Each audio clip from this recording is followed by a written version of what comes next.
guys, what's going on? My name is Marcus, and you're watching Roads Untraveled. Today is a very special day, and I'm very excited because behind me is Exit's beautiful BMW i8. Now, it's not every day that we get to drive a car like this, and the BMW i8 is kind of in a market segment all on its own. There's really nothing else like it, let alone something I've driven.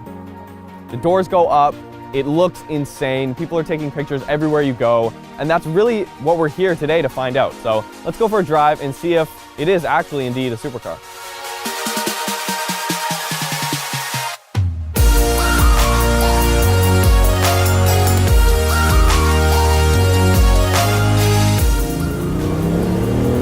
Wow.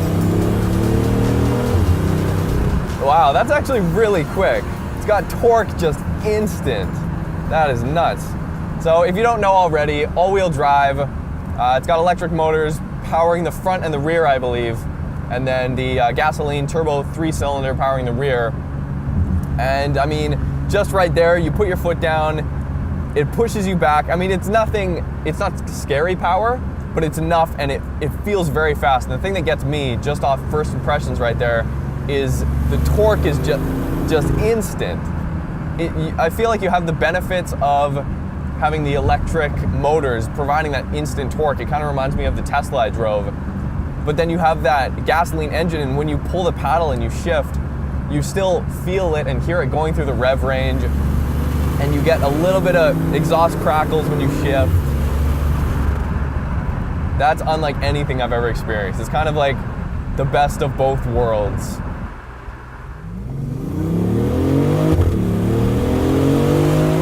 Yeah, it pushes you back. Oh, that's fun. Just ripping through those gears with the paddle shift just adds to the experience, man.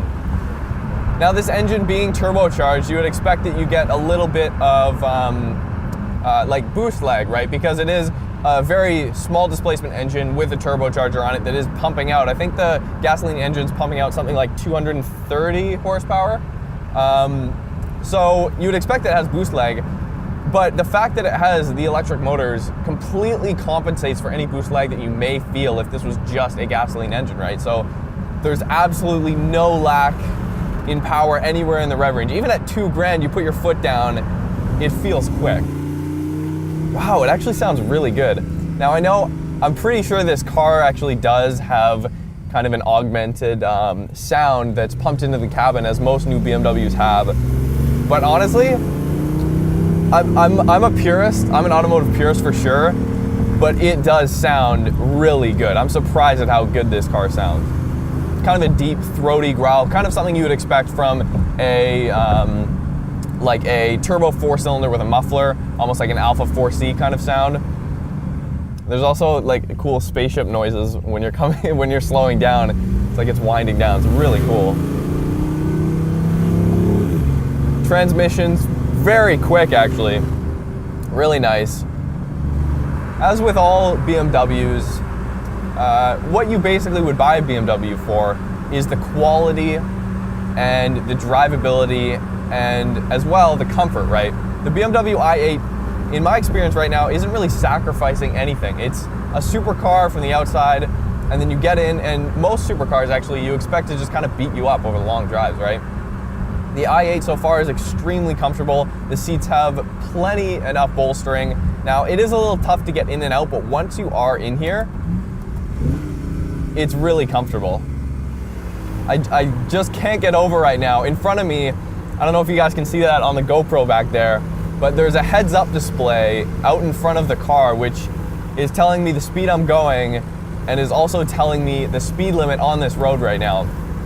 Really cool. I know a lot of other cars have heads-up displays, but this is my first time experiencing it, and it's just crazy out of this world. It's really a futuristic car inside and out.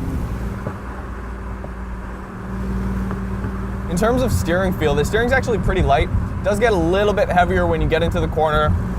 It is no hydraulic power steering.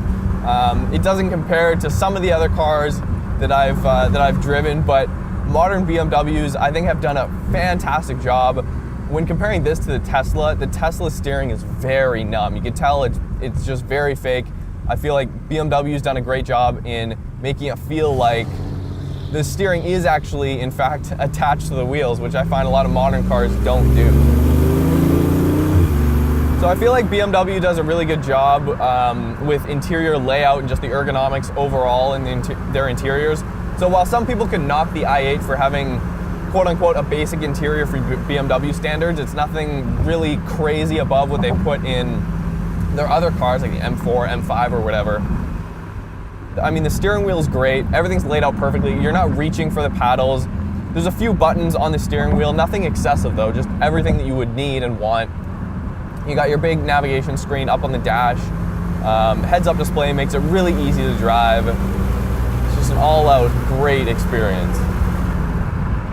Speaking of interior, another thing that BMW might mention as kind of a aspect of this car that would be a selling point is, oh, hey, it's got 4 seats, right? Well, try fitting yourself back there. There's no way you're gonna fit 4 people in this car. Maybe a very small child, even then, they will probably be complaining about the lack of leg room back there.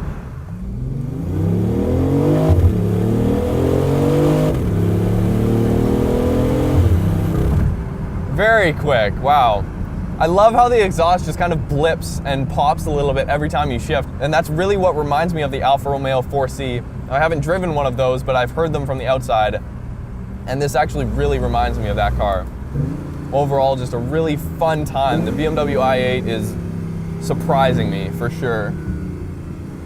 It looks like a supercar, it feels like a supercar, yet it gets really good gas mileage, and some aspects of the car would suggest otherwise, that it is a hybrid, right? Which isn't necessarily a bad thing at all.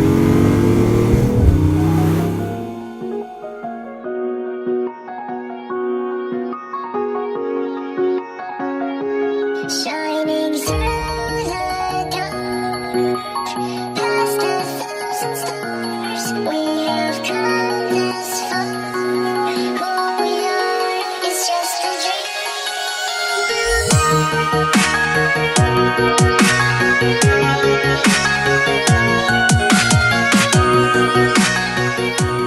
Right now we're driving in all electric mode. As you can hear, or as you can not hear, it's pretty silent. There's a decent amount of power still. I would imagine it's just kind of good for getting around town, or if you really want to save some gas, or if you're doing some sort of stealthy operation, you could use it for that too. But I mean, it's quick enough to get you around. It's definitely not close to 400 horsepower like the combined power would be, but it's really cool just driving a silent car like this. So after you're done putting around in eDrive mode and all electric, you can take it off eDrive, throw it in sport, the gasoline engine fires up, and you've got full control over the gears with the paddles, and the sound comes to life.